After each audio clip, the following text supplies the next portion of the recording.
We're seeing crazy prices out there, and I think with the interest rates going up, obviously we were hoping that was going to slow it down a little bit. And you can see that has happened. It has slowed down out there, but we don't have the stock, and I think a lot of people are sort of sitting right where they are at the moment. Welcome to Building Ideas, the Master Builders SA podcast. I'm your host, CEO Will Frogley. Join me as I speak with some characters from South Australia's building industry.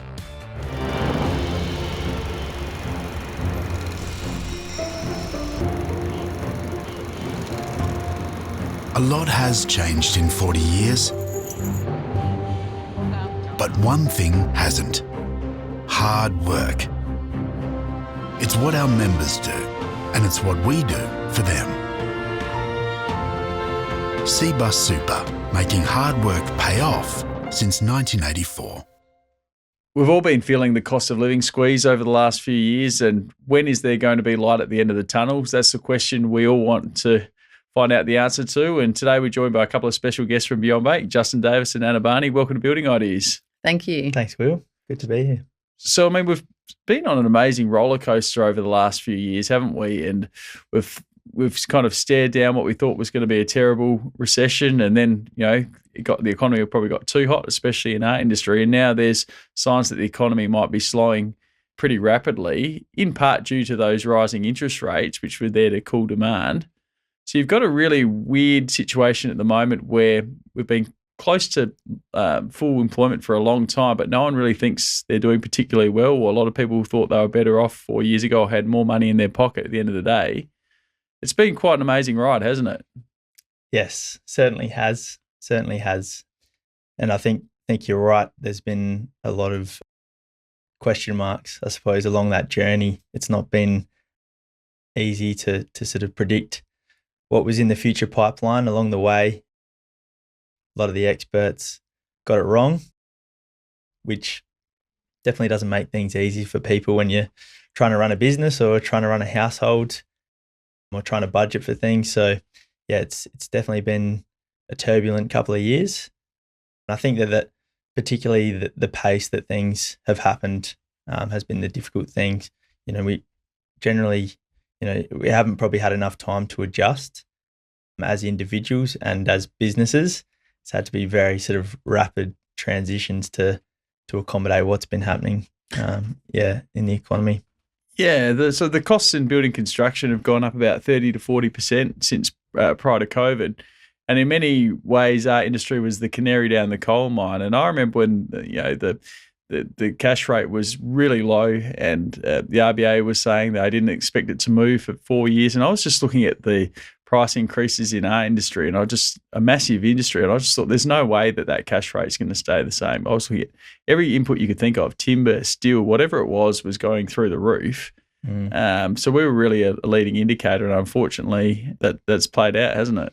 Yeah, exactly. And I think it was always going to happen with that bit of lag, that was a quick switch that they could flick in terms of making rate adjustments. But yeah, over that period of time, it's sort of eventually caught up with everyone. As you say, the builders are probably one of the first ones to see things start to spiral. And then I guess in our industry, dealing with people that are looking to build homes, that sort of pressure really started to then flow through into them in terms of looking at what was possible or what might have been possible 12 months ago when they were planning for what they were going to do. And then when it comes to the crunch, things had transitioned very quickly. So yeah, it's certainly an interesting time to be involved in that industry, and being partners with master builders here as well. We're hearing all about that and quite acutely aware of that, potentially on the horizon. But it took a little while for probably the broader public to catch up with that. Yeah, it's South Australia, I think, has performed better than just about any other state in the country over the last few years, and it's been exciting to see us topping things like the ComSec State of the States report for the first time in a long time. But having said that, there's a report out today from Deloitte saying that they expect South Australia's employment to cool faster than anywhere else around the country. So it's an interesting roller coaster we've been on, and I think one area where you really see the cost inflation playing out is in house prices. Now, Adelaide's one of the least affordable places in the world now, and That's something we really need to get under control. I mean, seeing that the escalation of house prices is quite astounding, I think, for a place like Adelaide. You look at the prices, you wonder who is earning that kind of money to pay for these kind of houses in Adelaide. And I wouldn't be at all surprised if we hit a median house price of $1 million in Adelaide by the end of next year. I don't see that momentum disappearing anytime soon. How do you see things? Yeah, that's quite correct, Will. What a turnaround it's been for Adelaide. We were the place that everyone came to because pricing was great. It was a great place, an easy place to buy homes in, and we had the investors flying in here. But yeah, it's been a real change. I think when we saw those interest rates go down, that's a wonderful time for rates to go down. But when rates go down, I think that's when you see a lot of people flying out and buying. And of course, then the real estate agents think it's a great time too, because people were getting money a lot cheaper and the competition's there. So that tends to push the prices up. And of course, when that was happening, we were looking at building as well. You've got lack of stock for people to buy houses that are established. So they're running into the building industry or looking to build homes. And of course, that caused problems. Yeah. But you're quite right. We're seeing crazy prices out there. And I think with the interest rates going up, obviously we were hoping that was going to slow it down a little bit. And you can see that has happened. It has slowed down out there, but we don't have the stock. And I think a lot of people are sort of sitting right where they are at the moment and renovating their homes rather than buying new homes.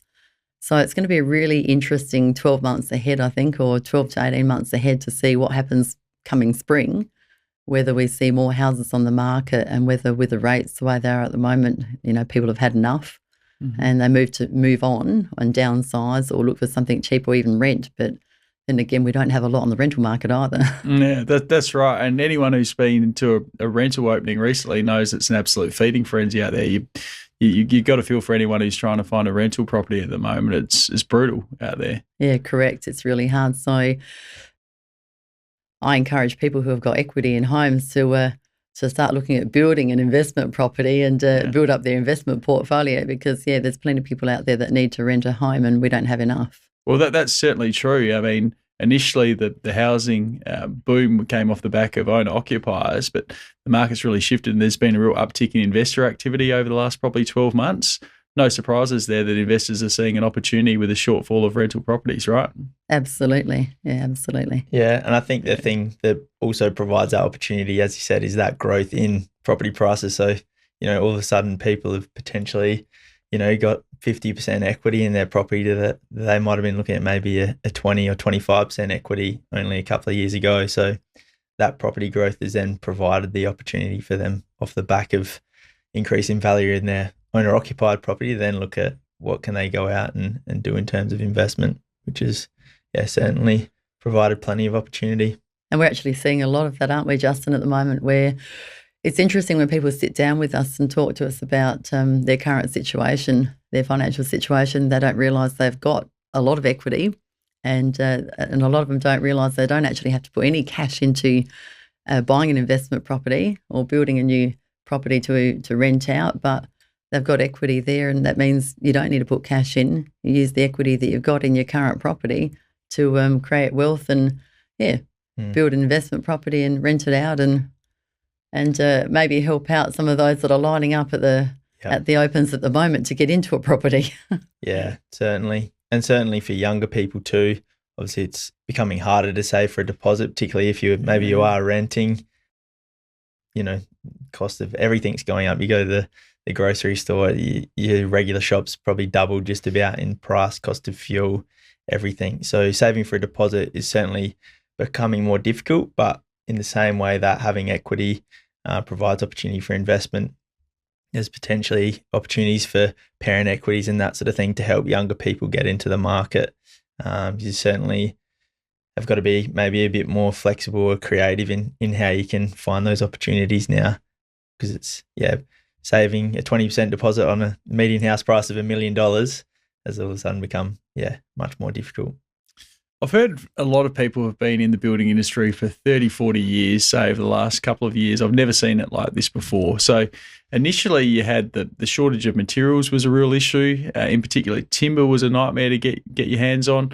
And then it progressed to a shortage of labour, in particular trades, which is a really big problem in terms of building delivery times. There's signs that's starting to ease up now, and the big challenge is shortage of land. But either way, there's still been price pressure the whole way across the journey. I think that lack of shovel-ready land is a really big problem. I know the government's announced that housing roadmap. They've just got to keep the foot on the pedal with that one, because that's got the potential to really grind our industry to or not a standstill, but to really slow it down, which will really put a lot of pressure on housing prices. That's why I think it wouldn't be at all surprising to hit $1 million median house price in the not too distant future. But the economy definitely is slowing. If you look around, Adelaide, retail scene and hospitality seems to be doing it really tough at the moment. A lot of closures. And there's a couple of experiences I've had recently which really indicate that our industry is slowing quite sharply as well.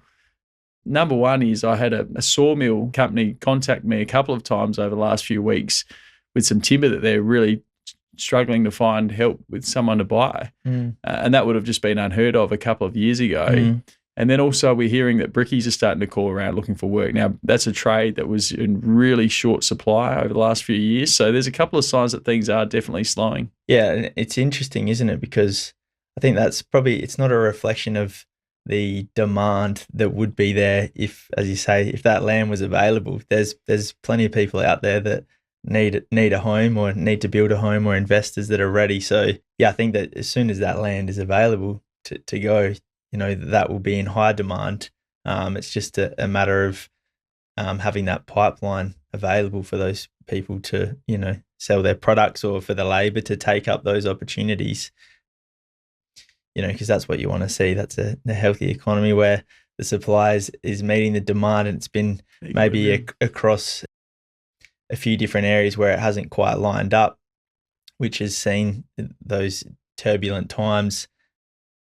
But yeah, certainly moving forward, you'd like to hope that with the announcement of the roadmap, the housing roadmap, that can hopefully get the flywheel spinning and get the momentum going, and provide opportunities for, as you say, the labour and also, supply as well. Yeah, credit to the state government for coming out with that really solid roadmap. Just the question is, when is the rubber actually going to hit the road? As you said, it's not a demand problem. There's plenty of people out there who'd love to get into their own home in South Australia still. It's really that backlog of civil work and water infrastructure that's required. Until we kind of get that stuff done, then people aren't going to be building or moving into homes. So I think it's one of the top priorities for the state government over the next 5 years. Has to be that, along with health. Yeah, and that's what you want to see. Like you want to keep people in Adelaide. We've seen that growth. It's been a huge opportunity for growth in Adelaide, not just, I guess, in terms of price properties, but just opportunities for people to come here and work, plenty of labour opportunities. So you would like to see that momentum to continue to grow, because I think recently Adelaide was one of the most beautiful places to live, and we want to keep it that way. I think, it's a fantastic city. So you'd like to think that there's a lot of momentum to keep that moving forward. Yeah, I couldn't agree more. I absolutely love South Australia, and it's been kind of the nation's hidden secret in many ways for quite a long time. I think we've got an unbelievable quality of life here. I think, and the last few years, I think there's a much greater appreciation of what we have here in South Australia. I think it's probably the state bank collapse. I think it dates back to then, where that just dealt such a strong blow to the South Australian psyche that we've almost been a bit cowering ever since until the last few years. Through COVID, there's no place in Australia you would have rather been, and I think that we've got a particularly dynamic, charismatic premier at the moment that we haven't seen in South Australia in a long time, or even I don't see his equivalent around the country, who's really showing that, no, we're going to be bold in South Australia. We want to be proud of what we've got here, and we want to bring big events that keep young people who in the state who previously would have flocked over to Melbourne and Sydney. Yeah. We've got to give them a reason to stay, though. That's the thing. We can't be a cemetery with traffic lights in Adelaide like probably it was not that long ago. We've got to have those big events and, of course, the jobs to keep our young people here. If there's exciting events, affordable housing and good jobs, our young people want to stay right here in South Australia. Yeah. That's it. That's exactly right. The state bank, that might be a little bit pre my time. So How old are you? 31. 31. So, yeah, I'm 43. Yeah. Yeah. So I guess I can't remember the sentiment around that time, but yeah, definitely over the last couple of years, you've felt like there's a lot happening around South Australia and in the city, and there's a lot of events happening. And yeah, you want to ride that wave of momentum. To do that, you need to provide people with a place to live and make it affordable. And maybe whether or not that is immediate for them, but you also want to give them that hope that it is achievable in the not too distant future. So to have announcements such as the recent ones made, maybe that is the incentive that people need to stay and to continue to look for opportunities here. Been great for me personally in the last few years. I've had a whole heap of mates who moved away to Melbourne and Sydney and other places around the world a long time ago, and in many cases they were gone for over a decade, and pretty much all of them have moved back now. So it's great to have a lot of my old mates back around and seeing them again. And it's funny, a lot of them actually wanted to move back for quite a while, but they just couldn't get an appropriate job here. And I had some mates who had some great jobs internationally and in Sydney and stuff, and it was very frustrating for them because they'd be desperately wanting to move home to be closer to their family and trying to get a job, nothing biting. And meanwhile, they'd be getting cold called all the time. Hey, do you want this great job in Sydney or London or whatever else? No. So on one hand, they were being headhunted. On the other, they couldn't move to the one place that they really wanted to move to, which was Adelaide. But I think that's improving. But it's got to be a strong focus to make sure that we've got the kind of jobs that will keep those people right here in South Australia. We can't have that brain drain continuing that we saw, in decades past. Yeah, and I guess the other thing as well, the great thing about Adelaide is it's probably compared to some of your eastern states, it's much more convenient, and also absolutely, if we're talking about cost of living here compared to those states as well, it's probably more affordable. I wouldn't say much more affordable. I think that, everyone's feeling the pressure out there across the board, but it's, certainly more affordable than what you would find interstate. Yeah. Yeah, absolutely agree. We talk about the cost of living squeeze a lot, something that's having a really powerful impact out there that's not as discussed as much as the cost of doing business squeeze. And you talk to a lot of people in our industry, they'll tell you, I'm really busy, but I'm not really making that much money or having that much fun. So they're really wanting to see that squeeze ease as well. And it's really the labour component and the power bills and stuff like that are really putting pressure on a lot of the businesses I speak to. How are you seeing it? Yeah, we're hearing the same thing, Will. Businesses are doing it really tough. They're out there quoting and seeing people and talking to people, but it's not really converting. So it's a big vicious cycle, really. So everything's costing more. Wages are costing them more. So, it is really tough. Yeah, we're hearing the same thing. They're out there doing all the work, but it's not really converting to the dollars. Yeah, all those things that are costing more money, power, labour, it's just not equating to, the bottom dollar for them. Yeah, absolutely. And in an industry like housing, for example, that works on fixed price contracts, it's so important that inflation settles down so it's easy to price jobs. Once that happens, it'll be a lot easier. It was a nightmare for builders to try and price jobs during that crazy inflationary period that we hadn't seen for many, many years.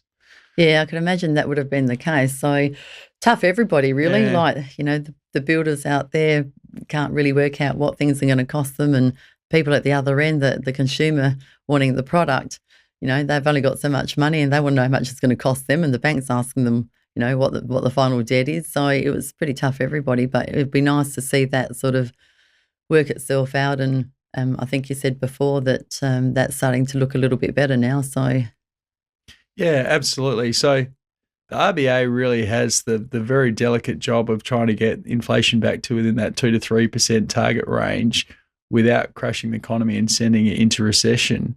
Now, I've seen the economic growth for Australia really crawl to basically to a stop now.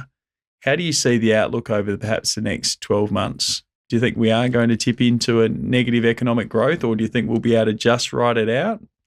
And where do you see, I guess the question that everyone's asking is, where do you see interest rates going? Well, that's a good one. I wish I had a crystal ball because I've got a home loan myself. Look, I think from what I'm hearing throughout the industry at the moment with the experts and the economists, is that I mean, we're hoping we can ride through this. There is talk that there may possibly be another interest rate rise. Hopefully it'll sit still for a little bit longer. But there is talk that in 2025 we should see interest rates start to drop. Yeah. I don't think personally that may be early 2025.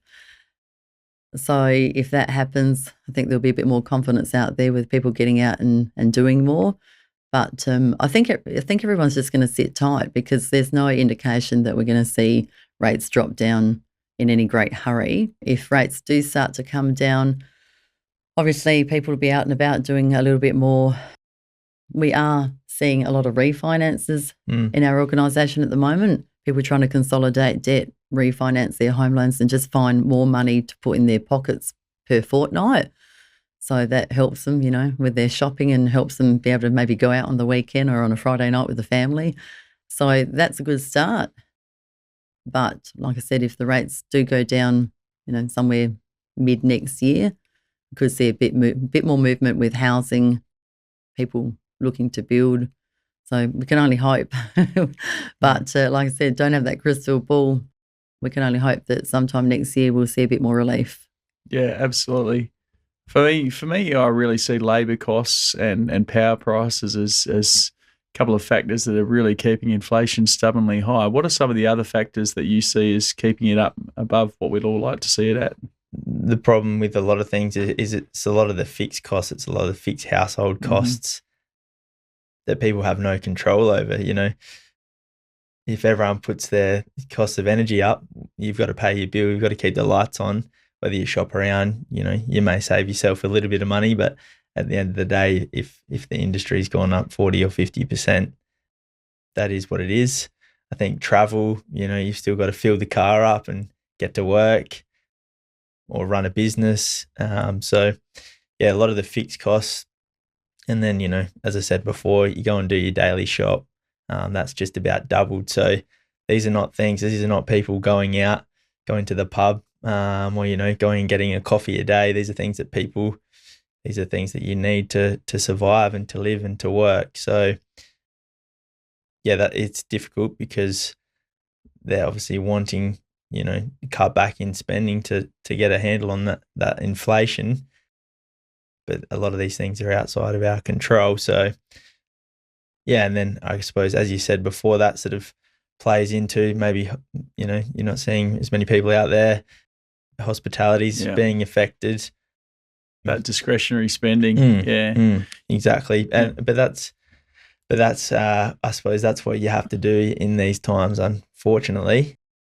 And we certainly, as Anna said before, we can help. We can look at consolidating debts, free up some cash flow, whether that's individually or as a business, and budgeting as well. So hopefully, if there are a few things that you can look at, you still want to live your life and go out with the family and have a nice time on the weekend. So, and then that's good for those small businesses that rely on that. So yeah, I think it's important that you are reviewing your finances. Because there's no time like the present. I think the last couple of years has made people more and more acutely aware that they do have to go and do that work. Potentially, a few little changes can make some big differences, can't they? Yeah, that's exactly right. I've had a customer recently that probably pretty sort of what you would say normal household. $500,000 home loan, couple of personal loans, couple of credit cards. They wanted to do some home improvements, needed a bit of cash. Rather than them going to like a payday lender or looking at another credit card, refinance the home loan, get a bit of that equity out because of that growth that we've had in properties, and they were able to borrow additional money, tie up their debts, and save themselves $500 a month, which is a huge amount. Then you're only looking at one repayment, which is another thing. Trying to keep track of 4 or 5 repayments adds to the stress of it all, and that's something that we've seen. We run sessions here at Master Builders with the apprentices and do our inductions, and we had a presentation that we started 12 months ago, and previously it was about 30% of people were feeling unsure about their finances or missing a repayment on a bill or a debt, and we've seen that increase to almost 50% now. So yeah, it's something that's happened quickly, And I guess that sentiment is out there that people are feeling more and more unsure. But I suppose that's where we would say, you know, come in and have a chat to someone. If you're not feeling good about something, you know, go and speak to the experts, see if there are something that you can do. Yeah, because majority of times there certainly is, especially if you haven't looked at it for a little while. That's a really good point, Justin. Yeah. It's like we all have to shop, we all have to go out, and we all have to live, and we really can't change a lot. But what we can change is how we do things. Yeah. I think you make some really good points there, Justin. You know, you only have to go to the shop and buy a block of cheese, and you can see that that's about $10 to $12. So, but there are, you know, we can't change the prices out there that they're charging. We can't change the prices in real estate. We haven't got full control. Well, we don't have full control over the building industry and the prices there, but what we have got control over is our own finances. And I think where we used to say, you know, go in and get a financial health check or have a look at your insurances, have a look at your health insurance, your own subscriptions, all that sort of thing once a year. I think really you should be looking at that sort of thing twice a year. Yeah. And running a budget, getting onto a bank's website. There's plenty of websites out there that have budgeting tools. Individuals, businesses, everybody, we should get on there and just look at what are we spending every day, because I think we'd be quite shocked at how much money we are spending without realising that we are doing it. You know, that take away a coffee every day, add that up over a year. But yeah, if we do a full budget, what are we spending on water? What are we spending on gas, electricity, council rates, all those things, shopping, clothing, entertainment, Uber. So maybe we need to have a treat once a week rather than every day of the week, or once a fortnight and make it a real treat. But, you know, there's ways of cutting costs, and, you know, you make a good point there, Justin. We have a lot of people coming in at the moment looking at ways to put more money in their pockets. And that is a way that, you know, people can help their households. Like I said, we have no control over what's going on out in the marketplace, but we do have control over, you know, how much money we can save per fortnight. So, yeah, if we can put money in people's pockets, that's certainly the way to do it. Consolidate debt, look at how they're budgeting, and find ways to make their lives better. Yeah, crack down on debt and cut the waste, and your situation can improve quite considerably, can't it? Correct. And you can still have a good time. But, you know, we all want to go out and go to the movies. I went to the movies the other night, and, you know, there were 3 of us in this big theatre. 3. So, yeah, 3 of us. And so that is a sign of the times. Yeah. Yeah, and I think that the other side of it is, yes, you can make financial improvements, but also that alleviates stress. You know, if you don't have that hanging over your head, so to speak, then, you know, you can enjoy life more and go and do those things, and you'll be more present at work as well and more present with your family. So it's not just a matter of, yes, it'll put more money back in your pocket, but, you know, sort of lightens the load a little bit, which is what we want. Yeah, great words of advice. Justin, Anna, thanks for coming on Building Ideas. Very interesting discussion, and we look forward to seeing you again soon. Thanks, Will. Thank you for having us, Will. Cheers. Thanks for joining me on Building Ideas. For more information on Master Builders or our guests, please visit our website at mbasa.com.au.